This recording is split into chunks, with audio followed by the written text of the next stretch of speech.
87살이면 실수해도 그거 험은 아니죠. 근데 그걸 혼자 못 견디더라고요.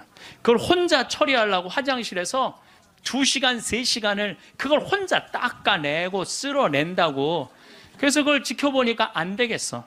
신부님 병원에 모셔야 되겠다. 이제는 병원에 모실 때가 됐다. 그래갖고 이제 빈센트 병원에 신부님을 모셨죠. 근데 신부님을 모셨는데 나는 이번에 처음 알았어요. 신부님이 씹는 걸 까먹는 치매가 온 거야. 치매가 와도요, 밥을 떠넣어드려도 씹지를 않는 거야. 이게 뭐냐면 곡기 끊는 거예요. 그럼 곡기를 끊으면요, 여러분들 죽을 때 가장 편안하게 죽는 건 곡기 끊고 죽는 거예요. 곡기 끊고 죽는 거예요. 죽을 때 가장 편안하게 죽는 건 곡기를 끊으면요, 내가 이제 마지막 병자성사를 다녀보면은요, 곡기 끊은 할머니 할아버지들은요 신음소리도 안 내요. 신음소리도 안 내고 가만히 주무세요. 계속 주무시고, 여러분들 그렇게 갖고 죽을 때요, 마지막에는요, 여러분들 마지막에 죽을 때 황홀하게 죽는 사람들이 있대요. 황홀하게 죽는 사람이 있대요. 그게 신의 마지막 선물인 도파민이 나온대요. 내가 옛날에 강의할 때 그런 얘기 했어요. 사랑할 때 뭐가 나온다고?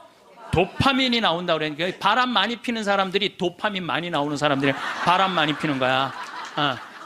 몸에 60이 넘어도 바람 피는 사람들 있죠? 그런 사람들 조사를 해보면 몸에 도파민 막 나오는 거예요. 새로운 여자 찾아다니는 남자들 보면 도파민이 많은 거야. 그만큼 사람을 황홀하게 해준대요. 이게 신이 내린 마지막 선물이래. 그런데 마지막 곡기를 끊고 돌아가시는 분들은 마지막에 도파민이 나와서 죽을 때 굉장히 행복하게 죽을 수 있대요. 그러니까 얼마든지 죽을 때 괴롭게 죽는 것만 생각하실 필요는 없다는 거야. 곡기를 그냥 씹는 걸까? 그래서 이제 물리치료사가 와갖고 계속 씹는 법을 가르쳐 주더라고요. 그래서 우리 신부님 이제 도저히 안 되겠다고 씹는 걸 까먹는 치매가 와서 그 다음 조치를 취해야 되겠다는 거야. 그럼 그 다음 조치를 뭐냐니까 목에 구멍을 뚫는 거라는, 목에 구멍을. 영국 이코노미스트지에서, 발음이 잘 안 나오네. 이코노미스트지에서 죽음의 질을 조사했는데 우리나라가 꼴찌예요. 한국인이 가장 준비 없이 혼란스럽고 많은 고통을 받고 가장 많은 비용을 쓰면서 가장 불행하게 죽어간대요. 한국 사람들이. 이게 딱 맞는 얘기야. 제가 지금 장장 9시간에 걸쳐서 죽음에 대한 얘기를 하죠. 근데 왜 우리는 죽음의 준비가 없이 혼란스러우냐? 끝까지 안 죽으려고 그래. 끝까지. 죽음 이후의 세계를 바라지 않기 때문에. 우리나라는 여러분들 터키 사람들은 천당 간다고 믿는 비율이 95%라고 제가 얘기했잖아요. 근데 우리나라 사람은 천당 간다고 믿는 비율이 49%밖에 안 되는 거예요. 그러니까 어떻게 해서든지 수단과 방법을 가리지 않고 끝까지 살려고 노력을 하는 거야. 그러니까 죽을 때 준비가 없는 거예요. 죽음을 받아들이지 않은 거야. 혼란스러운 거야. 혼란스러운 거야. 내가 천국에 갈지 지옥에 갈지 이게 확신이 없으니까 혼란스럽고, 가장 많은 고통을 받아. 끝까지 약을 투여하니까 고통을 겪는 거예요. 고통을 많이 받고 가장 많은 비용을 써. 이 서양 사람들, 영국 사람들 보면은요, 죽을 때가 되면은요, 받아들이는, 요즘 그런 문화가 그래서 참 안타까운 거는 미국의 대학은 죽음이라는 과목을 강의를 해요. 대학에서. 아예 죽음이라는 것을. 여러분들, 우리가 인생의 가장 큰 숙제 중에 하나가 뭘까요? 죽음이에요. 근데 거기에 대해서 우리는 아는 게 하나도 없어. 그냥 안 죽으려고만 그래. 아는 거 없이 안 죽으려고만. 죽음학이라는 게 있다니, 죽음학이라는 게. 그래서 나는 우리나라 적어도 대학 정도면 죽음학을 가르쳐야 된다고 생각을 해요. 죽음에 대해서. 제가 마지막에 괴롭게 죽는 분들을 너무 많이 봤거든. 병자성사 쫓아가서 보면은 막 피를 토하고 막 온몸을 떨고 죽는 사람들도 많아요. 그런데 정말로 곱게 죽는 할머니들, 내가 정말로 잊지 않는 할머니야. 보자, 비산동 보자니까 22년 전 보자 때인데 새벽에 막 사정환을 두들기는 거예요. 나가보니까 그냥 덩치가 이만한 고등학교 2학년 3학년 여학생인데, 신부님 우리 어머니 돌아가셔요 그런데 99살이래. 그래갖고 새벽에 쫓아갔죠. 쫓아갔는데 내가 가니까 할머니 참 곱더라고요. 그런데 내가 병자성사를 하는데 아들이 어머니 신부님 오셨어요. 그러니까 나하고 눈을 마주치더니 내가 병자성사 전례를 하는데 내 손 따뜻하더라고. 손이 내 손을 잡고 전례가 마지막 우리 주 그리스도를 통하여 비나이다 하는데 딱 돌아가시더라고요. 아주. 예. 그 할머니는 내 생각에는 그냥 직천당 간 거야. 자, 여러분들 이제 내가 죽을 때 암이 걸렸어. 그럼요, 제일 좋은 건요, 호스피스 병동에 들어가는 거예요. 근데 호스피스 병동은 언제 안 받아주냐면 막 죽기 전에, 일보 직전에 안 받아줘요. 언제 받아주냐면 정신이 온전할 때, 거동이 가능할 때. 그 호스피스 병동에 들어가면은요, 모르핀이 한 대 200원이에요. 마약이 한 대 200원이에요. 그거 마약이요, 원도 한도 없이 놔줘요. 마지막에 호스피스 병동에서는. 그러니까 마지막까지 생각만 바꾸면 마지막까지 원도 한도 없이 마약 맞고 죽을 수 있어. 그래서 이걸 뭐라고 그러냐면은 암성 통증이 없게 해준다는 거예요. 암성 통증이. 근데 여러분들 엄청난 차이가 있어요. 끝까지 살라고 항암제 하잖아요. 그럼 마지막까지 고통스럽게 살다가 죽는 거야. 근데 내가 80이 넘으면, 여러분들 지난번에 삼성의료원에서 조사를 해봤대요. 80이 넘어갖고 항암의 의미가 있느냐 없느냐, 아무 의미가 없다는 거예요. 이렇게나 3개월 후에 죽고 저렇게나 3개월 후에 똑같이 죽는다는 거야. 근데 차라리 모르핀을 맞으면서 암성 통증을 죽여가면서 깨끗하게 마지막 준비하고 떠나는 게 훨씬 낫다는 거예요. 근데 우리는 안 죽으려고 그래서 문제인 거예요. 안 죽으려고, 끝까지 희망의 끈을 놓지 않는 거지. 자식들이 그게 효도라고 생각하는데 절대 효도가 아니에요. 마지막까지 부모를 괴롭히는 거예요. 그래서 여러분들도 때가 되면은 그냥 호스피스 병동에 들어가서 마약 원도 한도 없이 맞고 죽으셔요. 죽을 때. 어쨌든 이제 신부님이 87세인데 곡기를 끊고 목에 구멍을 뚫고 참 힘든 시간을 보냈어요. 2월 2일 날 입원했으니까 5월 17일 날 돌아가셨거든요. 그런데 여러분들 3개월 고생하고 죽는 거는요, 가장 행복하게 죽는 거예요. 죽을 때 3개월 정도 고생을 하면은요, 내가 자식 아니야, 우리 신부님한테. 자식인 내가 마저 못한 효도하고, 찾아볼 거 찾아보고, 주위에 만날 사람 다 만나고, 3개월 지나면서부터 지겨워요. 그러니까 3개월만 고생하고 죽는 게 제일 좋은 거예요. 진짜 좋은 건 지쳐서 죽는 거고, 그냥. 그래도 떠나는 게 너무 갑작스럽게 떠나면 자식들이 섭섭하잖아요. 그러니까 3개월 정도 고생하다 죽는다. 근데 우리 신부님은 정확하게 3개월 보름 병원에서 고생을 하셨죠. 이제 월요일 날에 이제 돌아가실 것 같아갖고, 이제 뭐 주교님 두 분 다 오시고, 마지막에 이제 인사해야 되니까, 교구청 신부들 다 오고, 또 아들 신부들, 인연 있던 신부들 다 오고, 또 신부님 평생 따르고 존경했던 교우들 다 오고, 그러고 다 왔는데 이제 돌아가실 것 같아갖고, 병원에서도 이제 곧 돌아가실 거라고 그러는데, 다 오고 다 갔는데 밤 12시가 됐는데도 안 돌아가시는 거야. 다 준비하고 이제 떠나보낼 준비 다 했는데, 새벽 2시가 돼도 안 돌아가시는 거예요. 나는 당장 내일부터 또 피정 강의해야 되는데, 그래서 내가 신부님한테 그랬어요. 이제 이렇게 계속 잠만 주무시니까, 신부님, 내가 옆에 지키고 있으면 좋겠는데, 아무래도 신부님 안 돌아가실 것 같으니까 나 피정 강의하고 또 올 테니까 그때까지 살아 있으라고. 그리고 나는 이제 강원도 평창에 가서 피정을 계속했는데, 목요일 날, 그날은 느낌이 이상하더라고요. 오늘 돌아가실 것 같다. 전화를 계속 해보니까 계속 혼수 상태라고 그러고, 그래서 목요일 날은 강의 2시에 마치고 부관장 신부님한테, 야, 네가 나머지 다 해라. 나 아무래도 오늘 신부님 돌아갈 것 같다. 그래갖고 이제 부지런히 이제 수원 빈센트, 평창에서 빈센트에 또 와갖고, 이제 신부님 옆에 이제 한 저녁 7시 됐는데, 와서 보니까 멀쩡하게 계신 거예요. 안 돌아가시고. 1시간을 지키고 있는데도 계속 그냥 멀쩡하게 있는 거예요. 그래서 내가 이제 신부님한테 얘기했죠. 신부님, 이제 좀 돌아가셔라. 아니, 내가 장어를 많이 사줘서 안 죽는 거냐. 신부님이 돌아가셔야지 신부님도 편안하고 나도 편안할 거 아니냐. 이제 그냥 신부님 평생 사죄로 60년 동안 살으셨으니까 하느님이 신부님 자리 잘 만들어 놨을 거니까 돌아가셔라. 근데 뭐 3일 동안 혼수 상태에 있던 분이, 내가 그 말을 했는데 눈을 딱 뜨는 거예요. 내가 얼마나 깜짝 놀랐는지 몰라. 이분이 워낙 무서운 분이거든요. 눈을 뜨는데 깜짝 놀랐어요.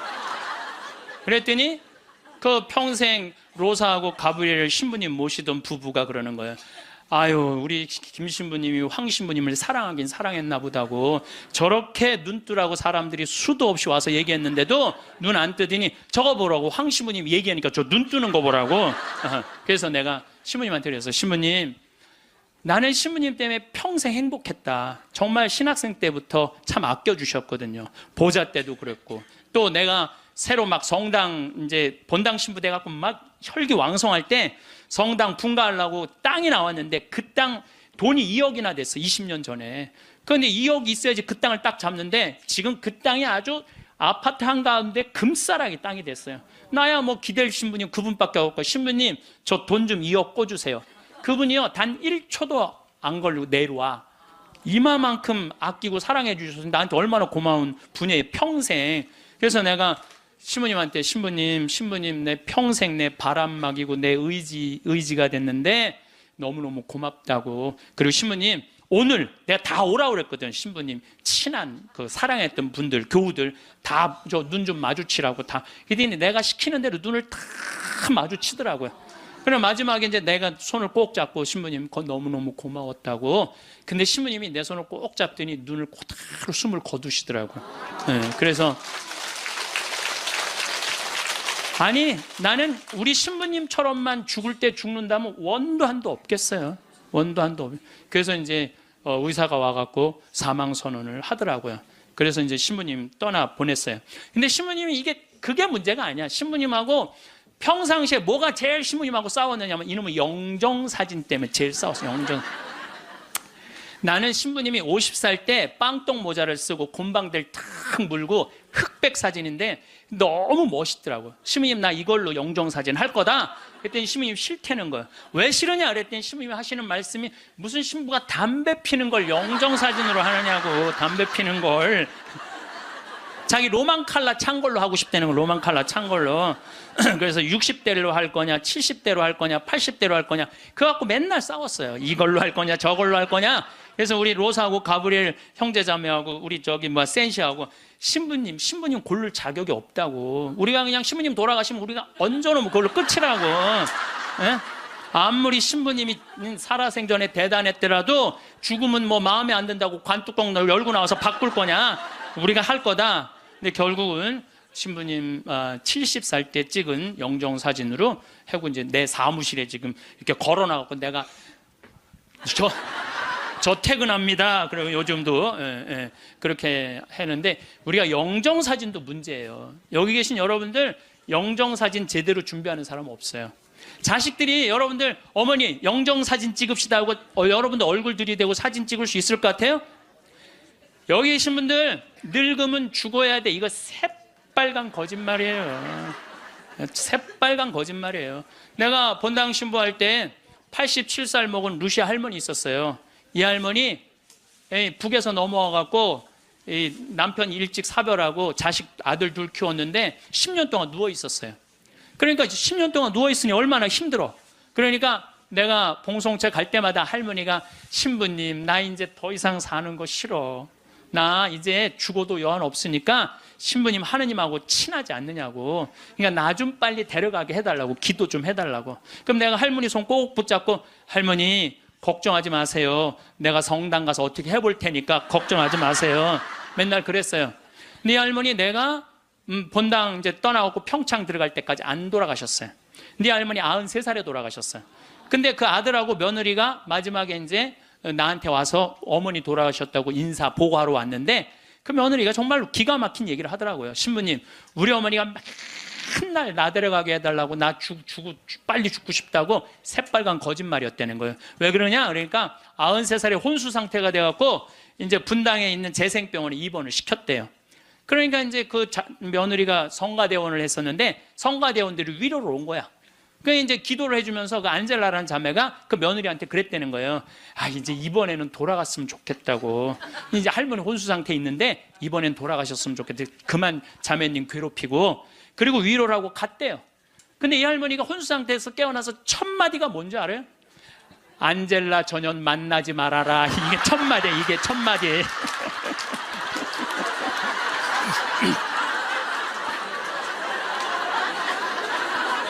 여러분들 나이 죽음이 가까울수록 삶에 대한 애착은 더 강한 거예요. 죽음이 가까울수록 삶에 대한 애착은 더 강한 거예요. 그러니까 어머니 사진 찍읍시다, 영정 사진 찍읍시다, 자식들이 못 들이대요. 또 여러분들 그 수상한 그녀라는 거 봤어요? 할머니가 마지막에 예쁠 때 영정 사진 찍는다고 그러잖아요. 예. 본인들도 영정 사진 안 찍어요. 찍으면 죽어야 되는 줄 알고 그렇게 죽기 싫어하는데 영정 사진 찍어. 그러니까 이제 마지막에 언제 찍느냐면 막 숨 넘어가기 일보 직전에 엄마 영정 사진 하나를 준비 못 해놓은 거야. 이걸 찍는 거야, 이걸.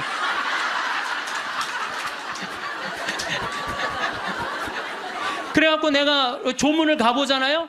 그러면 머리 하얗고 다 이런 사진만 있어요. 안 그래도 슬픈데 이러고 있으면 더 슬프죠. 얼마나 고생을 하고 죽었길래 저러게 하고 저러고 죽나. 여러분들 영정 사진도요, 제일 예뻤을 때 찍어 놓으세요. 지금도 보면 다 이뻐요.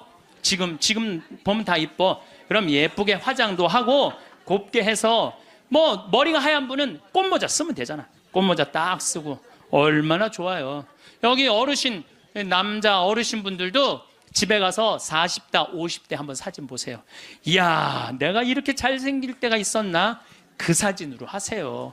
보세요. 저기 수상한 그녀에서 그 나문희 씨가 이런 말을 해요.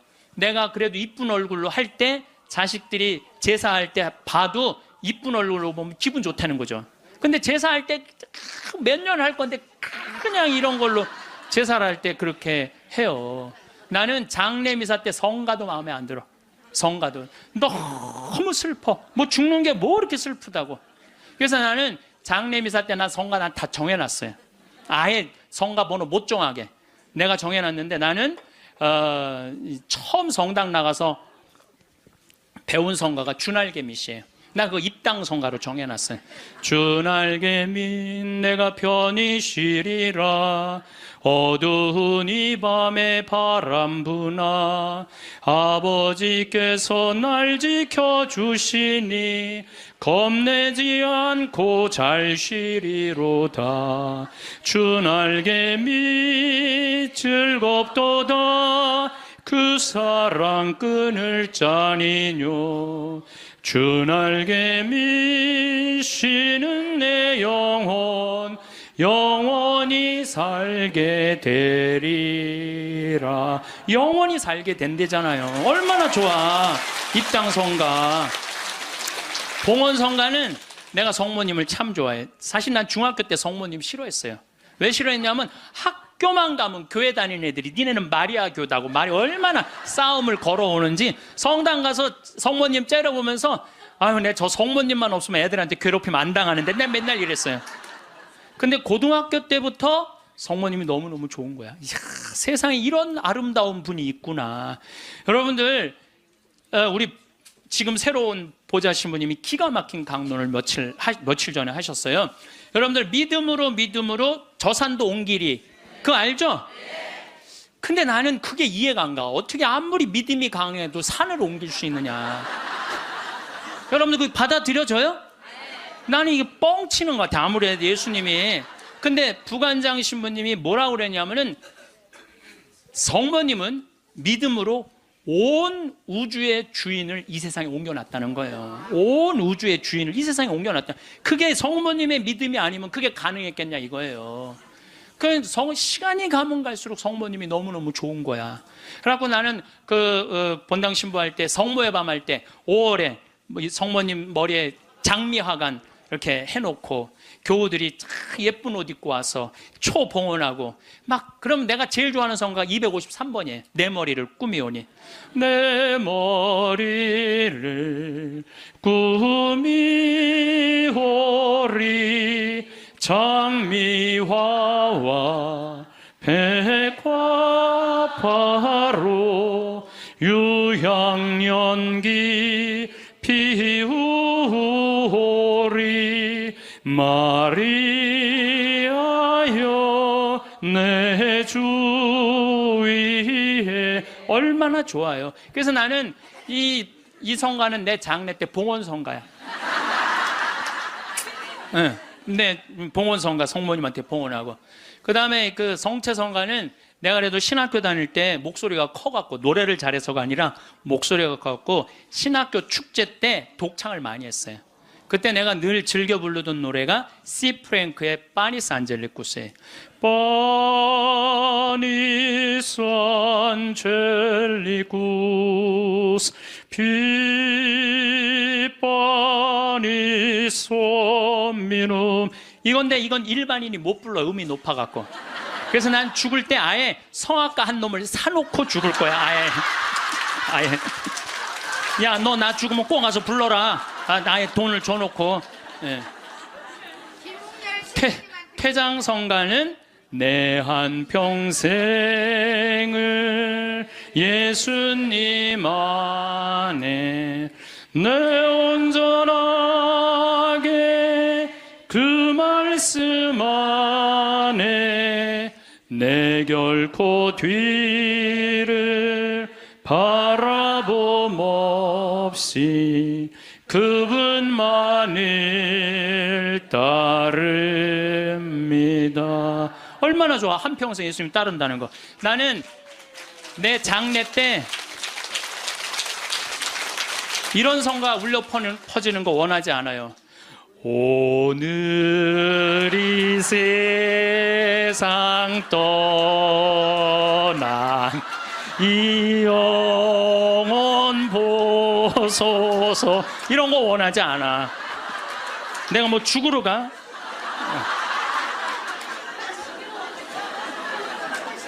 여러분들, 우리가요, 이 죽을 때도 좀 멋있게 죽자 이거야. 멋있게. 그래서 죽음을 피하지만 말고 죽음을 준비해 놓고 죽잖아요. 그리고 장례 때 장례 예물 하나 준비해 놓지 않고 죽지 말라는 거예요. 예? 그냥 신부님한테 찾아가고 미리 죽을 때 한 1년 전에 알잖아요. 내가 견딜 거다 못 견딜 거다. 끝까지 살지 않을 거 아니에요. 그럼 100만 원이든 200만 원이든 예물 갖다 주면서, 신부님 나는 내 저기 장례 때 꽃 예쁜 걸로 해달라고 그러고, 성가대 이 성가 해달라고 번호도 좀 갖다 주고, 예물도 좀 드리고 좀, 그리고 좀 멋있게 죽으세요. 그게 죽음을 준비하는 거야. 내가 12년 전에 그 김마리아 할머니라고 있었어요. 폐암으로 86세에 돌아가셨는데 병자성사를 청하더라고요. 가보니까 할머니가 그러는 거예요. 신부님 머리맡에 저 봉투 좀 꺼내보라는 거예요. 꺼내보니까 4천만 원이 들어있어요. 할머니 이게 뭐냐고 그러니까, 신부님 내가 평생을 살면서 40의 과부가 되었고 자식을 6을 키웠대요. 그야말로 뼈가 빠지게 살았대요. 뼈가 빠지게. 근데 신부님이, 본당 신부님이 딱 오시더니 누가 고생만 하다 죽으라고 그랬느냐고. 예수님이 그런 적 한 번도 없다고. 예수님은 맨날 먹고 마시고 노는 게 일이었다고. 성서에 그 말이 나와요. 저 사람은 맨날 먹고 마시고 논다, 이게 성서에 나온다니까요. 아시죠? 네, 그게 일이었던 분이야. 근데 우리는 왜 뼈가 빠지게 고생만 해야 돼? 우리도 예수님 닮으려면 먹고 마시고 놀아야지. 그래갖고 내가 성당 본당 신부할 때 할머니 할아버지들한테 그랬어요. 할머니 할아버지들, 우리 제주도 여행 가자. 자기 돈으로 돼갖고 여행을 안 가면 누가 돼서 가야 돼? 자식들이 돼야 되잖아요. 근데 누가 늙은 엄마 데리고 제주도 여행을 가요? 신혼여행이나 가지. 그래갖고 돈 걱정하지 말아라. 여기 헌금봉투에 돈 많다. 이걸 가지고 가자. 그래갖고 성당 예산으로 할머니 할아버지 200명 데리고 제주도를 4박 5일 갔었어요. 그런데 딱 비행기를 탔는데 그 기장님이 딱 능평성당 노인대학, 대건 노인대학 할머니 할아버지들 환영합니다. 즐거운 여행 되십시오. 할머니들이 깜짝 놀라는, 이게 뭔 소린가. 평생 그런 대우를 받아봐요. 비행기 기장님이 여행 잘하시라고 그러니. 그리고 이제 마라도를 가는데 그날따라 날치가 날아가는데 막 30m씩 날치가 날아가는데 막 기가 막힌 거예요. 그러니 이 할머니들이 신부님이 손잡고 회 먹으러 가지, 배 타러 가지, 얼마나 신나요. 그러면서 그 할머니, 마리아 할머니가 그래요. 내 평생 신부님하고 산 3년처럼 행복했던 적은 없다는 거예요. 신부님이 청와대도 데리고 가고, 청와대도 여러분들, 청와대도 신청만 하면 다 들어갈 수 있어요. 청와대도 신청만 하면 다 들어가. 그 다음에 강원도 생태마을은 내가 그 주인이니까 맨날 3박 4일씩 할머니들 데려와서 놀고 래프팅 태워주고, 그러니까 자기는 그 3년 동안 사는 게 인생에 그렇게 행복했을 적이 없었다는 거야. 정말 성당 가는 게 소풍 가는 기분이었대, 매일매일. 근데 신부님 말대로 내가 할머니가 돈이 많았는데 쓸 줄을 몰랐던 거예요.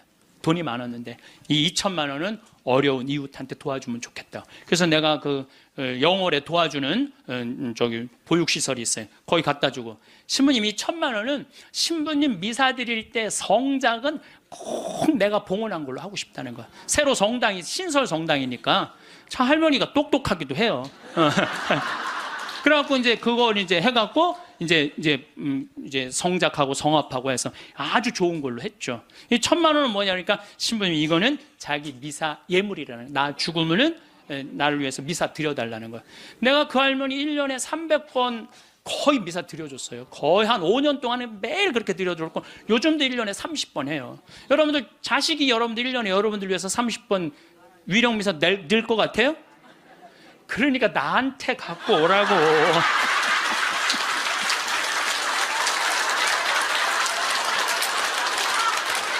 아, 이거는 농담이에요. 이거는 농담이고, 본당 신부님한테 갖다 드리세요. 본당 신부님한테. 그래서 뭔가 자기 죽음을 준비할 줄 알아야 돼. 나는 어떻게 살 것이고 어떻게 죽을 것인가, 내 영정 사진은 어떻게 해놓고 이렇게 준비를 하나하나 해두시면서 삶을 이렇게 멋있게, 아까 이혜인 수녀님처럼 이렇게 빨랫줄에 늘어놓고 내 삶이 이렇게 노을에 물들듯이 이렇게 바라볼 수 있는 그런 분들이 저는 됐으면 좋겠어요. 여러분들, 내가 2017년 9월 30일부터 10월 9일까지 추석이 끼어갖고 황금 연휴야. 2017년이라 봤자 이제 뭐 3년밖에 안 남았잖아요. 여러분들은 뭐 황금 연휴하고 아무 상관없는 분들이지만은 계속 황금 연휴잖아. 지금 계속 앞으로 50년 동안 황금 연휴. 근데 어쨌든 우리 생태마을에 매년 이제 정월만 되면 나한테 와갖고 세배를 하는 아이들이 있어요. 내가 얘네들을 언제부터 봤냐, 중학교 3학년 때부터 봤던 애들이야. 그래갖고 저기 다시 또 본당 신부로 가갖고 혼배해주고, 걔네들 난 애들 유아세례 주고 뭐 다 그랬던 애들인데 아버지 같은가 봐. 근데 사실은 1월 1일에 오면은 나는 1년 동안 에너지를 다 쏟아 넣어갖고 12월 한 25일부터 한 1월 5일까지는 아무도 안 봐요. 내 방에만 있죠. 그냥 혼자 있는 게 너무너무 좋으니까. 그래서 와도 잘 안 놀아줘요. 안 놀아주는데도 20년 동안 변함없이 오는 거야. 마음이 짠하더라고요. 그래서 작년에도 또, 올해도 또 왔고, 작년에 왔길래, 얘들아, 내가 너희들하고 못 놀아줘서 미안해. 너무 내가 지치고 힘들 때 니네들이 와서 못 놀아줘서 미안한데, 대신 2017년 9월 30일부터 10월 9일까지 지금 다 직장 다니니까 황금 연휴야. 내가 그때 너희들이랑 동유럽 여행을 갈게. 그랬더니 얘네들이 너무 신난다는 거야. 그래갖고 얘네들이 벌써 개모임을 시작을 한 거야. 근데 여러분들, 사람이라는 게요, 계획이 있잖아요. 삶이 지겹지가 않아요. 내가 1년 후에 무슨 일을 하고 3년 후에 무슨 일을 할 거라는 계획이 있잖아요. 삶이 지겹지가 않아요. 벌써 이제 1년을 모았대. 자기네들이 무슨 카톡 방도 만들어 놨대. 그래갖고 맨날 그거 뭐 크로아티아를 갈 거냐, 무슨 폴란드를 갈 거냐, 자기 모여서 얘기하는 것만 해도 즐거운 거예요. 모여서 얘기하는 것만 해도. 그래서 여러분들도 계획을 세우세요. 얘네들이 뭐 한 달에 한 20만 원씩 모은대요. 그러면 충분히 갔다 오거든요. 아니 뭐 무슨 사치를 하라고 그래? 낭비를 하라고 그래? 지금 2년 전부터 모아갖고 한 5년 모아갖고 가는 건데 자기네끼리 너무너무 행복하대요. 그래갖고 거기 벌써 뭐 20명이나 모였대. 한 10명 데리고 가려고 그랬더니 우리 직원들도 자기네들도 간다는 거야. 네.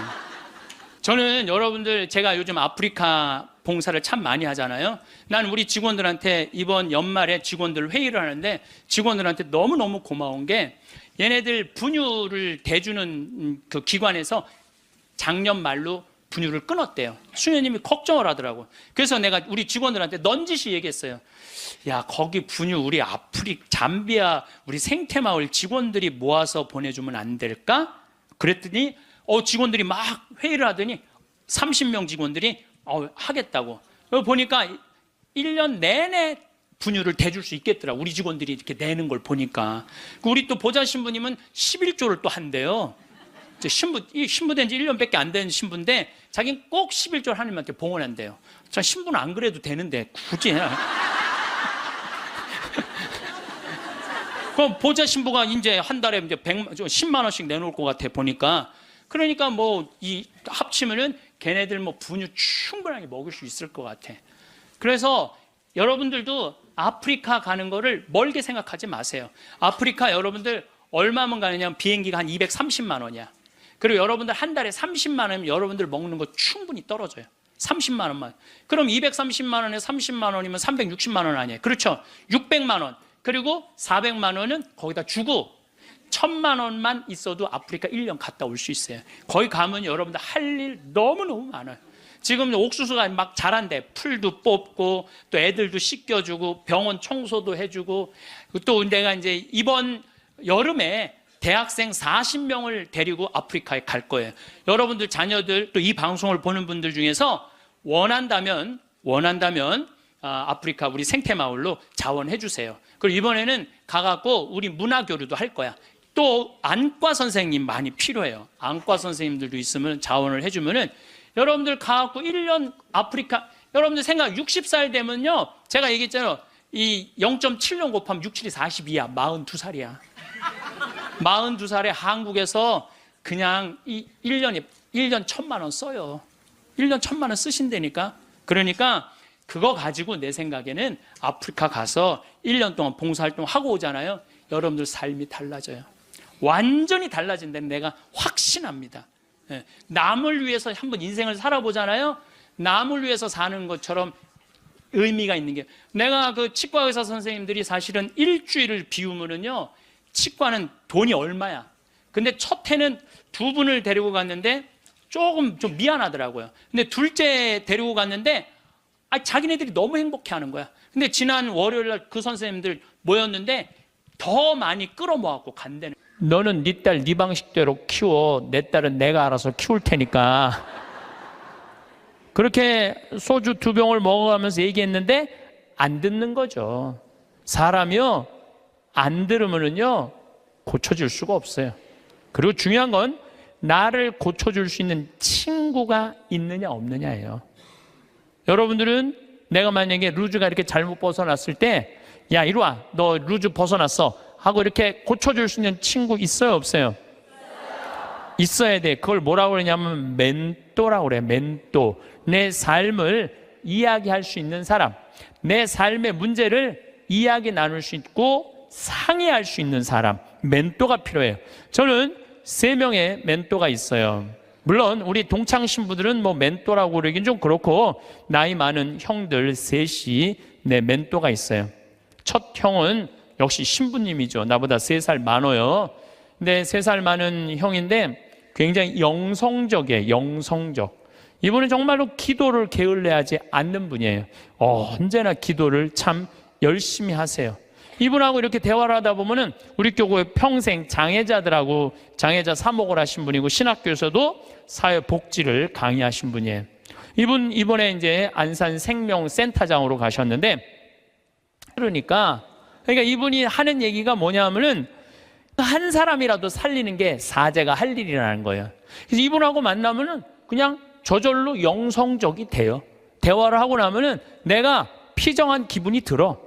근데 이 형님은 항상 나하고 이렇게 우리 집에 와서 잠도 자고, 나도 그 형님 집에 가서 잠도 자고 그러는데, 하루는 우리 집에 딱 오더니 딱 옷장을 열어보는 거예요. 옷장을 열어보더니 한마디 딱 하는 거예요. 황 신부, 옷이 양복이 너무 많으네. 예수님 이걸 원할까? 근데 한 대 맞은 기분이 드는 거예요. 왜냐하면 나는 뭐 봄, 여름, 가을, 겨울 1년 365일 강의를 하니까 양복이 봄에 뭐 몇 벌, 여름에 몇 벌, 겨울에 몇 벌, 이렇게 한 10벌이 넘었어요. 그런데 많다고 나한테 혼을 내더라고요. 여러분들 인생에 있어서는요, 나를 혼내줄 사람이 필요해요. 나를 혼내줄 사람이 없으면은요, 나는 아나 무인이 되는 거예요. 그걸 보고 내가 양복을 다 나눠줬어요. 다. 아까도 말씀드렸잖아요. 작년에 잠비아 가면서 양복 3벌 입으면서. 그래서 내가 근데 이제 다 나눠줘갖고 한 3-4벌로 딱 줄였는데 할머니들이 방송에 내 양복 한 번도 안 바뀐다고 부산에서 져서 올리고 서울에서 져서 보내줘갖고 다시 12벌이 됐어, 양복이. 그래서 이거 안 되겠다. 양복이 많아지는 건 어쩔 수 없는데 양복을 아예 갈아입질 말자. 그래서 한 달에 한 번씩만 딱 입고 다니기로 이제 내가 나하고 한 거예요. 근데 내가 그 형님 집에 가서 잠을 자는데 자기 침대를 꼭 내줘요. 그리고 자기는 바닥에서 자요. 응접실 바닥에서. 그래서 형 침대에서 자. 그랬더니 아니야, 너는 전국에 강의하는 신부고 나는 이렇게 편안하게 있으니까 하루 여기서 바닥에서 자도 돼. 그래갖고 내가 이제 방에서 잠을 자는데 하여튼 우연찮게 벽의 문제 때문에 옷장을 열었는데 양복이 딱 2벌밖에 안 걸려 있더라고요. 나하고 너무너무 다른 거죠. 그래서 내가 그분이 나한테 그런 얘기를 할 때 그냥 기분 나쁜 게 아니라 저절로 반성이 돼. 나 자신을 돌아보게 되는 거죠. 어떤 자매가, 나를 아주 끔찍히도 아끼는 자매가, 신부님 평창 며칠 전에도 영하 15도까지 내려갔거든요. 보통 한 20도 내려가, 20도. 신부님 그 평창 추운데 따뜻한 잠바 하나 신부님 위해서 샀다는 거예요. 밤에 이제 이렇게 받아갖고 그냥 쫄르쫄르 들어왔죠. 근데 전화가 왔어. 신부님, 거기 그거는 수선을 하려고 그러면 영수증이 있어야 되니까 옷에 이렇게 붙어 있는 거 띄지 마시고 그 보관하세요. 버리지 말고. 그래갖고 집에 들어와갖고 그걸 딱 보는데 가격표가 마침 있더라고. 안 그래도 궁금했는데 보니까 165만 원짜리야. 165만 원짜리. 어쩐지 딱 입는데 느낌이 다르더라고. 근데 저는 2가지를 생각했어요. 첫 번째는 내가 전국에 다니면서 그냥 평범한 우리 교우들한테 강의하는데 165만 원짜리 옷 입고 다니면서 행복을 과연 이야기할 수 있을까? 그 생각을 첫 번째 했어요. 2번째는 그 형 생각이 났어요. 항상 장애자들하고 사는 그 형, 양복 2벌, 맨날 까만 거, 이 색 저 색도 아니야, 까만 거 입고 다니는 그 형 생각이 났어요. 그 형이 이걸 보면은 나한테 뭐라고 그럴까? 못 입겠더라고요. 마음에는 너무 들었는데 못 입겠더라고. 그래서 다음날 돌려줬어요. 그리고 이렇게 말했어요. 나를 죽이려면은 이런 옷을 계속 갖다 줘라. 내 영혼을 죽이려면. 그러나 날 정말 사랑한다면은 이렇게 비싼 옷. 그리고 내가 그날 무슨 온천에 가갖고 보니까 밑에 막 세일하는 거 보니까 8만 원짜리 오리털 파카 많더라고. 8만 원짜리. 그래서 내가 얘기했어요. 내가 그 세일하는 데가 보니까 8만 원짜리도 많은데 왜 그렇게 비싼 걸 사서 줬느냐? 나한테 정말 선물하고 싶다면 8만 원짜리 해라. 그랬더니 어제 왔어. 택배로 8만 원짜리 3벌이. 어제 8만 원짜리 3벌이 택배로 왔더라고. 그런데 나를 제어해 줄 수 있는 멘토가 필요하다는 거예요. 또 내 멘토 한 분이 계셔요. 그분은 나보다 4살 많은 형인데 이 형은 철학적인 신부예요. 대화를 해보면 날밤 새요. 그런데도 시간 가는 줄을 몰라. 그럼 어쩜 저렇게 생각을 잘할까? 어떻게 저런 생각을 갖고 있을까? 어떻게 생각이 저렇게 깊을까? 이런 생각이 들어요. 그래서 그 형을 만나도 너무너무 좋아. 그리고 그 형도 나보다 나이가 많은 형인데 나를 혼내요. 나는 혼내줄 수 있는 사람이 있다는 게 너무너무 좋아요. 또 한 형은 나보다 7살 나이 많은 형인데 이 형은 생각이 없는 신부예요. 그런데 이 형님하고는 아침부터 저녁까지 같이 있어도 지겹지가 않아요. 계속 재밌어요. 그러니까 신학교 때부터 친했지만은 같이 서품을 받아 나이만 많은 거지 신학교 때부터 지금까지 거의 30년의 세월 동안 같이 있으면서 한 번도 지겨웠던 적이 없어요. 같이 있으면 행복해. 지금도 잠깐 쉬는 시간에 벌써 전화 왔더라고. 다음 주 월요일 날 전심에 만나서 맛있는 거 먹자고. 제일 행복한 거예요. 만나면은. 그래서 언제나 시간을 함께 할 수 있고 즐거운 시간 함께 할 수 있는 내 멘토 신부 셋. 물론 우리 사랑하는 내 동창 신부들 많지만은 그런 멘토가 있다는 게 좋은 거죠. 여러분들도 오늘 가만히 생각해 보세요. 적어도 멘토 3명은 있어야 된다는 거예요. 근데 내가 지금 내 인생의 문제, 나를 혼내줄 수 있는 사람이 한 명도 없다면 여러분들은 실패할 확률이 많아요. 인생을 나를 혼내줄 사람이 있어야 돼요. 친구를 잘못 두면은요 인생 망가지는 사람들도 많아요. 친구 잘못 두면은. 그래서 친구를 잘 둬야 되는데 아까도 말씀드렸지만은 듣는 마음이 있어야 돼요. 누가 나한테 얘기를 할 때 겸손되이 듣는 마음이 있어야 돼. 근데 우리 대통령께서는 누가 혼내줄 사람이 없었잖아요. 어렸을 때부터 누가 감히 그분을 혼을 내요. 중학교 2학년 때부터 경호원이 따라다녔다는데, 그리고 내가 며칠 전에 어떤 분하고 식사하는데 자기 오빠가 이 서강대학에 같이 학교를 다녔대. 4년 동안 전자공학과 4년 동안 같이 한 교실에서 공부를 했는데 한 번도 말을 못 붙였대요. 경호원이 옆에 있어갖고. 하늘과 땅이잖아요. 하늘과 땅. 그러니까 혼내줄 사람도 없어, 친구도 없어. 그러니까 지금도 밥을 혼자 드신대잖아요. 그러면은요 이거는요 제대로 된 판단하기 쉽지 않아요. 사람은요 먹고 마시고 놀아야 돼요. 요거 꼭 기억하세요. 인생 실패하지 않는 유일한 길은 먹고 마시고 노는 거예요. 누구하고? 친구랑 먹고 마시고 놀 때 행복할 수 있어요. 신부님 참 팔자 좋은 소리, 뭐 먹고 마시고 돈이 있어야지 먹고 여러분들 꼭 비싼 거 사 먹어야지 먹고 마시고 놀아요. 떡볶이, 지난번에 신당동 떡볶이 우리 5명이 갖고 3만 원 시켜갖고 맛있게 먹었어. 수다 떨면서. 중요한 거는 비싼 걸 먹는 게 아니에요. 아무리 싼 거라도 친구들이랑 어울려져서 먹고 마시고 놀아야죠. 인생 사람 돌아가는 거 알고 서로 눈치도 봐요. 친구들하고 어울려서 놀 때 여러분들 눈치 봐요, 안 봐요? 눈치 봐요. 왜 내가 제 기분 나쁘게 말하면 제가 기분 나쁘면 눈치 봐요. 이런 말은 앞으로 하지 말아야 되겠다. 쟤랑 놀으려면은 누가 또 싫은 소리 해. 그때 막 신경 주고 싸워. 그럼 나중에 외로워져. 싫은 소리도 참을 줄 알아. 그러면서 사람이 어우러지면서 먹고 마시고 놀 때 사람이 되는 거예요. 근데 아무도 안 만나고 혼자 지내는 사람은 다 외롭게 돼 있어요. 다 이상하게 가게 돼 있어요. 그래서 나는 어렸을 때부터 성당 형들이랑 맨날 먹고 마시고 놀았어. 그래서 나는 눈치가 빠네. 딱 보면 내가 여기 낄 때다 안 낄 때다 금방 알아요. 그래서 여러분들 친구가 아주 중요한 거예요. 소크라테스는 뭐라고 그랬어요? 너 자신을 알라고 그랬죠. 우리가 내가 어떤 사람이냐, 내 모습, 쉽게 말해서 내 꼬라지를 아는 건 중요해요. 내 꼬라지가 어떤지, 내 모습이 어떤지. 그 안데르센이라는 덴마크의 동화 작가가 있어요. 여러분들은 잘 아는 동화를 썼어요. 벌거숭이 임금님이라는 동화. 근데 이게 영어면 뉴클로스야, 새 옷이야. 임금님의 새 옷이라는 동화를 썼는데 이 내용은 이래요. 임금님이 평상시에 옷 입고 자랑하기를 참 좋아하던 임금님이야.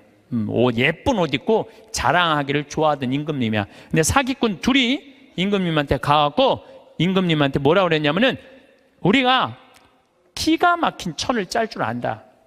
근데 이 천은 어떤 신비한 천이냐 하면 바보 눈에는 안 보인다. 바보 눈에는. 그러냐? 임금이 지혜롭다고 생각을 했으니까 좀 돈도 주고 짜봐라. 그래서 이제 짜기 시작했어요. 임금님이 그 기가 막힌 천을 좀 보러 가야지. 근데 얘네들이 막 천을 막 짜는데 둘이서 배틀해서 천을 짜는데 안 보이는 거야. 근데 뭐라고 그랬어요? 누구 눈에는 안 보인다고? 바보 눈에는 안 보인다 그러잖아요. 그러니까 둘이서 막 짜면서 임금님이 천 기가 막히죠. 막 그러니까 임금님이 뭐라고 그래요? 기가 막히다고. 기가 막히다고. 근데 이게 의심이 가는 거야. 그래서 신하들을 불러서 뭐라 그래요? 한번 보라. 근데 신하들도 딱 보더니 눈에 보여 안 보여? 안 보여. 근데 누구 눈에는 안 보여? 바보 눈에는 안 보이잖아요. 바보 신하 되기 싫으니까 뭐라 그래? 임금님 너무너무 멋있다고.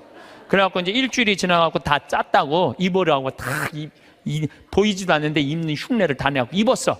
퍼레이드를 하시라고. 퍼레이드를 하는데 온 백성이 그 얘기를 다 알고 있잖아요. 임금님 너무 멋있다고. 근데 꼬마의 하나가 우리 임금님 빨개 벗었네. 그래, 빨개 벗었네. 드러난 거죠. 그런데 동화가 여기서 끝났다면 이 동화는 하나도 재미없어요.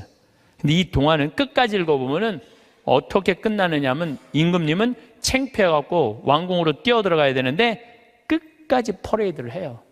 끝까지 퍼레이드를 하고 그 창피를 다 당하고 왕궁에 들어가요. 여러분들 임금이 왜 끝까지 퍼레이드를 했을까요? 중간에 들어가면은 벌거벗은 거 내가 인정하는 거 아니야. 그러니까 니네들 눈에는 안 보여도 내 눈에는 보인다. 그리고 끝까지 한 거예요. 끝까지.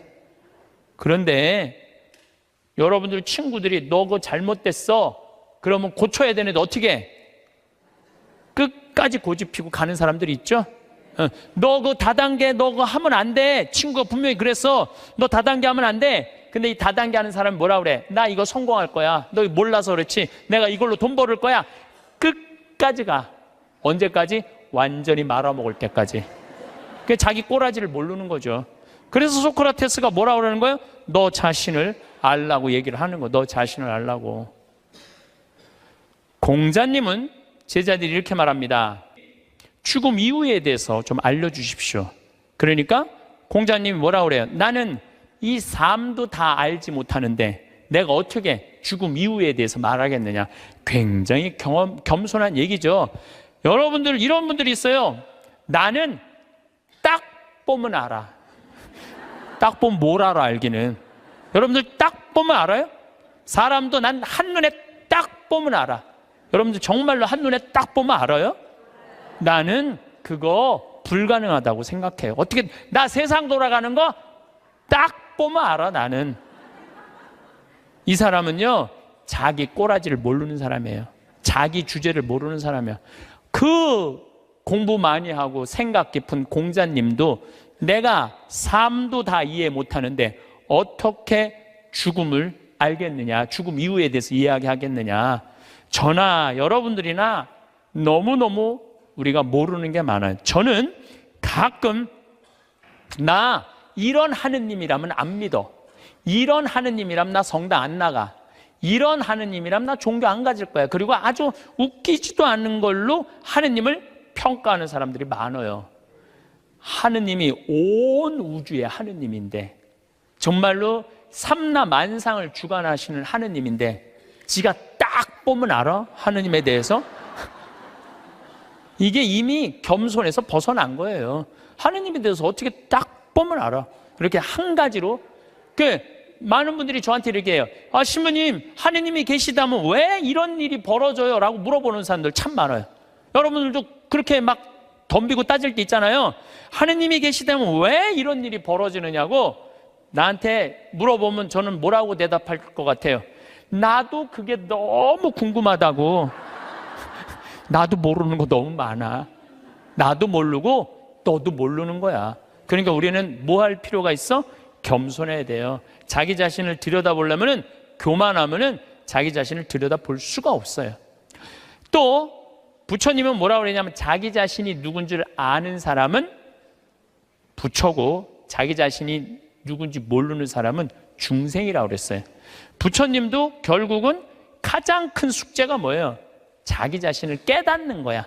그게 각자 부처의 자기 자신을 깨닫는 일이 그렇게 어려운 일이에요.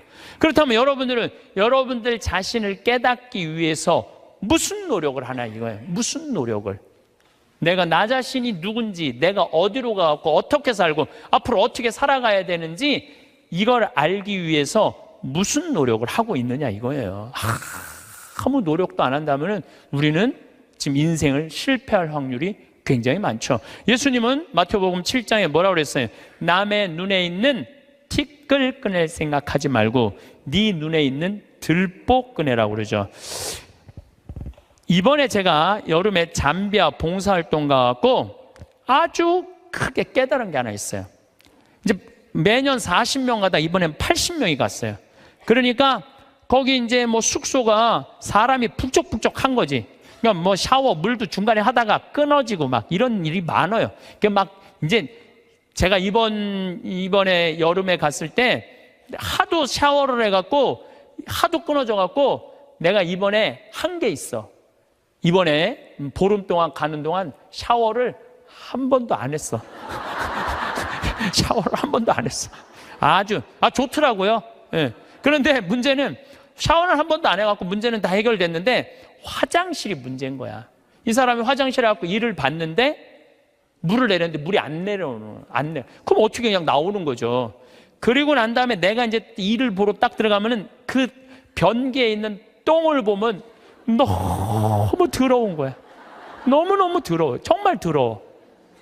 그런데 이상하게 내가 이번에 깨달은 게 뭐냐면은 화장실에 갖고 내가 똥을 넣고 내 똥을 보면은 안 더러워. 이상하게.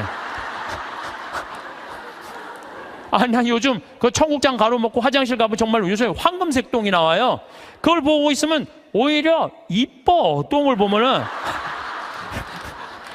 내 똥은 안 더럽고 이뻐 보이는데 남의 똥은 더럽지? 신기하죠? 여러분들 그런 경험 없었어요?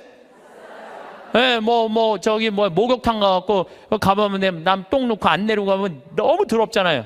근데 또 막상 내가 똥을 놓고 보면은 이상하게 안 더러워. 이게 인간의 본성하고 똑같은가 봐요. 남의 단점은 더럽고 커 보이고 내 단점은 가리는 거예요. 안 보이는 거예요. 근데 우리가 정말로 이 세상을 올바로 살아가려면은 누구 똥이 들어야 돼? 내 똥이 들어야 돼. 누구 단점이 커 보여야 돼? 내 단점이 커 보여야 돼. 남의 단점은 작아 보이고 내 단점은 커 보여야 돼요. 그래서 내가 누구냐 이거 아는 일은 참 중요해요. 내가 누구냐라는 답이 나오면은요 어떻게 살아갈 것이냐라는 답도 나와요. 나는 천주교 신부예요. 그렇죠? 아주 간단하잖아요. 나는 천주교 신부야. 난 천주교 신부니까 하늘나라의 구원을 선포하는 사람이야. 그래서 천국이 있다. 하느님께서 현존하고 계시다. 역사하고 계시다. 하느님은 정의로우신 분이다. 이 얘기하는 게 나의 당연한 의무야. 또 한 가지는 내가 하늘나라의 구원의 기쁜 소식을 전하는 사람이니까 누가 기뻐야 돼? 내가 기뻐야 돼요. 내가 내 안에 기쁨이 없으면 교우들이 날 보고 저 신부님 뭐야? 저 신부님한테 뭔가 기쁨이 있을 줄 알았더니 힘들다 그러고 짜증난다 그러고 그냥 사는 게 죽었으면 좋겠다고 이러면은 여러분들은 나한테 와서 위로를 받을 수 있어 없어요? 위로 못 받아요. 근데 나한테 와갖고 나는 저 별을 보면은 요즘은 별이 내 심장에 박혀. 진짜로 너무너무 별이 예뻐요. 별도 예쁘고 새벽에 이렇게 미사를 올라가면은요, 이제 우린 6시니까 5시 한 반쯤에 올라가면은 진짜 깜깜하거든요. 밤에 보는 별보다 새벽에 보는 별이 더 이뻐 또. 그럼 너무너무 행복해. 내가 행복하다 그러면 저 신부님 참 별을 너무너무 좋아하시는구나. 나도 별을 좀 봤으면 좋겠다. 생태마을에 갔으면 좋겠다. 그런데 난 너무너무 힘들고 지겨워. 이러면 답이 안 나오는 거예요. 그러니까 내가 누구냐. 나는 또 천주교 신부인데 이번에 잠비아를 이렇게 갔을 때 대통령한테 땅을 10,000평을 받았어요. 10,000평을 받았는데 여의도 11배 큰 땅이야. 근데 나는 거기다 농업대학을 지으려고 마음을 먹은 거예요. 그래갖고 서울대학에 앞으로 10년 동안 매년 4명씩 석박사 가르쳐 주기로 했어요. 이번에 2명 입학을 했어요. 존하고 켈리 신부라고 공부 잘하는 신부들이야. 이태리어, 영어, 스페인어, 한국어까지 다 잘하는 신부들이야. 얘네들이 언어 능력이 뛰어나거든요. 그래서 이번에 이제 2명이 입학을 해요. 그리고 이제 또 올해도 계속 찾아서 10년 동안 40명만 석박사를 만들어 놓으면요, 그것도 서울대학에서 만들어 놓으면요, 잠비아뿐만 아니라 아프리카에서 최고 좋은 농업대학 세울 수 있어요. 근데 문제는 그렇게 농업대학을 세운다고 또 할머니가 돈을 100억 줬고, 그 100억이면 잠비아에서는 1,000억이에요. 그러니까 왜 내가 100억이 1,000억이냐면 거기는 한 사람 인건비가 한 달 8만 원이야. 8만 원. 그러니까 10명 써도 80만 원이야. 우리 직원 웬만한 거 한 직원 안에 월급이 400만 원인데 40명 쓸 수 있어. 40명. 그러니까 100억이면 잠비아에 1,000억이야. 그래서 난 농업대학 생각을 하고 있는데 은돌락 교구라고, 잠비아는 그 교구는 신자가 100만 명이에요. 100만 명. 잠비아는 신학생이 480명인데 신학교가 없어요.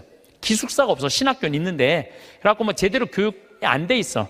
주교님이, 그 반달 주교님이 날 찾아오더니 귀양 이렇게 좋은 땅에다가 신부님 얘기 들어보니까 돈도 있대는데, 신학교 짓는데 10억이면 된다는데 신학교 줘달라는 거예요. 저는 한 대 맞았어요. 왜 맞았느냐면 거기다가 농업, 물론 내가 환경을 운동하는 신부라 농업대학을 짓겠다고 먼저 생각했지만은 사실은 그 반달 주교님이 이런 강론을 하셨어요. 그 라디오 방송국을 갖고 있더라고요. 우리가 빵을 먹는 게 중요하냐, 하느님의 말씀을 먹는 게 중요하냐, 그 얘기를 하더라고요. 전 너무너무 창피했어요. 빵이 중요한 게 아니다. 하느님의 말씀을 먹는 게 중요한데 신학교를 져야 된다. 그래서 이번에 한국에서 온 신부가 신학교를 져주려고 그런다. 기뻐해라. 내가 반성을 너무 많이 했어. 내가 신부인데 신학교를 져줘야지. 그래서 이번에 이제 잠비아에 신학교 짓고, 그걸 너무 충격을 받아갖고 모잠비크에도 신학교가 필요하대. 모잠비크에도 져주고. 그래봐야 10억이야. 10억. 나 100억 받았는데 뭐 그거 못 져줄 게 뭐 있어. 10개라도 져줄 수 있지. 그러니까 내가 누구이냐라는 질문에 답이 나오니까 어떻게 살아갈 것이냐라는 답이 나오더라고요. 만약에 내가 학교 선생님이야. 선생님은 애들한테 뭐 가르쳐야 돼요? 공부? 나는 절대 공부를 가르쳐서는 안 된다고 생각해. 아이들한테 뭘 가르쳐야 되냐면 행복을 가르쳐야 돼. 사는 도리를 가르쳐야 돼. 사람들하고 어우러 사는 거를, 법을 가르쳐야 돼. 그게 선생님이 할 일이죠. 난 내 강의 때 핸드폰 올려도 한 번도 신경질을 부린 적이 없어. 한 번도. 제가 30대 때는 내 강의 때 핸드폰 올리면 가만히 안 있었어요. 무식하게 핸드폰도 안 꺼놓고. 한번 미사하는데 거양성취하는데 핸드폰이 울리더라고요. 내려놨죠. 그리고 이렇게 얘기했어요. 일주일에 한번 모여갖고 하느님 찬양하고 기도 한번 해보겠다는데 핸드폰 그걸 못 끄고 들어오느냐고 난리를 쳤어요. 그랬더니 미사 끝나고 자매 하나가 나한테 와서 신부님 죄송하다는 거예요. 왜 죄송하냐? 그랬더니 우리 남편 핸드폰 소리였다는 거. 아까 그럼 남편 핸드폰이면 남편이 발이 없냐, 손이 없냐, 입이 없냐, 왜 남편이 와서 사과 안 하고 당신이 와서 사과하냐? 그랬더니 그 자매하는 말이 우리 남편은 청각 장애자라는 거예요. 그러니까 듣지를 못하는 거야. 말도 못하는 거지. 근데 이거를 진동으로 놨는데 풀린 거야. 진동으로 놨는데 풀린 거야. 그래서 자기도 모르고 남편도 몰라서 신부님 미사 때 분심 들게 해서 너무너무 죄송하다는 거예요. 내가 그날 이후부터 지금까지 내 강의 때 핸드폰 울려도 한 번도 신경질을 부린 적이 없어. 그리고 내가 나이가 50이 넘어 보니까 50이 넘으니까 진짜 핸드폰이 울려도 네 바지에서 울리는지 내 바지에서 울리는지도 모르겠더라고. 한 4, 5년 전에 춘천 수무숲이라는 성당에 강의 갔어요. 수무숲이라는 성당에 강의 갔는데 막 강의 시작하는데 핸드폰이 막 울리더라고요. 그래서 내가 얘기했죠. 나는 내 강의 때 핸드폰 울려도 한 번도 신경질 부린 적이 없다고. 그런데도 계속 핸드폰이 울리더라고. 근데 기분이 이상해. 보니까 내 바지에서 울리는 거야. 내 바지에서.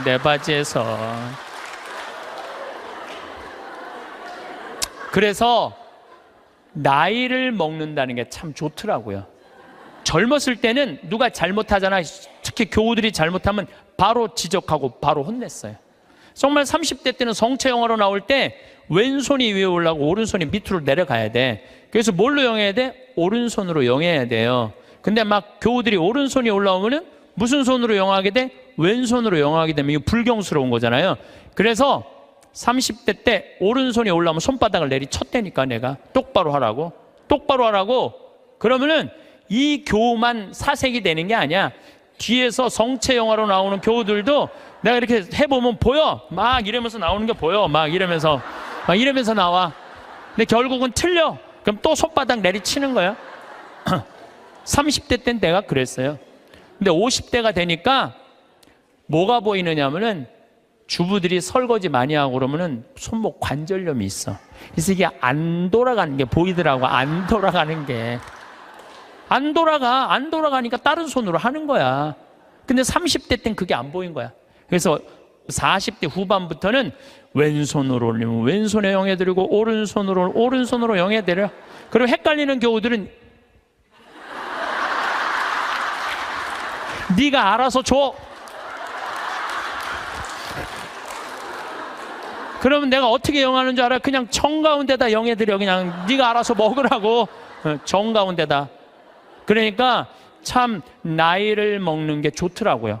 나이를 먹으니까 봐도 못 본 척, 알아도 모르는 척, 들어도 못 들은 척 이렇게 하게 되더라고요. 그래서 요즘은 막 이렇게 우리 직원들하고 뭐 가까이 있는 사람들하고 무슨 의견이 부닥치고 막 그러면은 정말 막 내 이야기를 저 알지도 못하는 거 고쳐주고 싶은데 안 고쳐줘요, 요즘은. 왜냐하면은 귀찮아. 그냥 알아서 하라고. 나이 먹는 게 그래서 좋더라고요. 예. 어쨌거나 내가 신부다. 그럼 어떻게 살아야 되는 게 나와? 내가 학교 선생님이다. 어떻게 살아야 되는 게 나와? 내가 경찰이다. 나 요즘 대한민국 경찰들 너무 마음에 들어요. 왜냐하면 촛불 시위 100만 명 모였을 때 물론 위에서 명령이 떨어지면 어떻게 할 수 없겠지만 최대한 국민을 보호하려고 그러잖아요. 여러분들 100만 명이 모이는데 지금 8차까지 나와 있는데 한 번도 폭력 없이 이렇게 하는 건요, 이건 기적이야, 기적.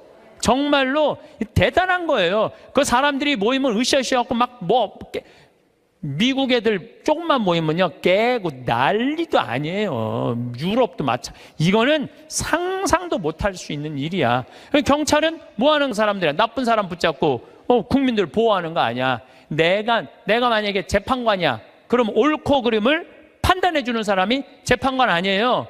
그러면은 재판관이 뭐 이 상황 할 거 없이 정의로우면은 옳고 그름을 판단해 줄 줄 아는 사람이 재판관이야. 내가 누구냐라는 답이 나오면은요 행동하는 건 하나도 어렵지 않아요. 만약에 내가 대통령이야. 그러면은요 이건 진짜 많이 물어봐야 돼요. 내가 대통령이라면 5천만 명의 생명을 쥐고 있는 거야.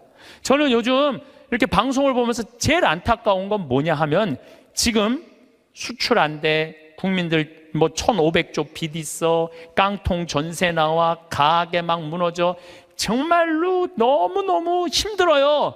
지금 온 똑똑한 사람들이 모여갖고 이 난관을 어떻게 극복해 나가야 되느냐, 이거 머리 맞대고 회의하기도 바쁜데 내가 안 받았다, 나는 안 그랬다, 난 보톡스 안 맞았다, 이걸로 온 나라가 한 달 아니고 2달 아니고 6달을 이거 앞으로도 이럴 거 생각하면요 막 억장이 무너져요. 억장이 참 답답해요.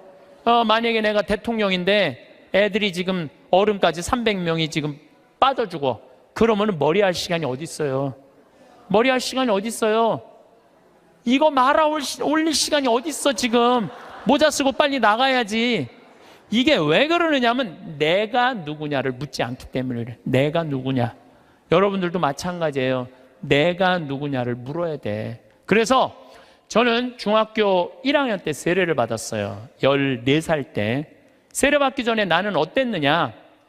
반장, 부반장 해봤던 적이 없어요. 나는 반장, 부반장. 그리고 우리는 한 반이 70명이었는데 줄반장도 중요한 자리였어요. 줄반장도 해봤던 적이 없어. 나는 우등상 한번 타봤던 적 없는 사람이에요. 예. 그리고 성격은 진짜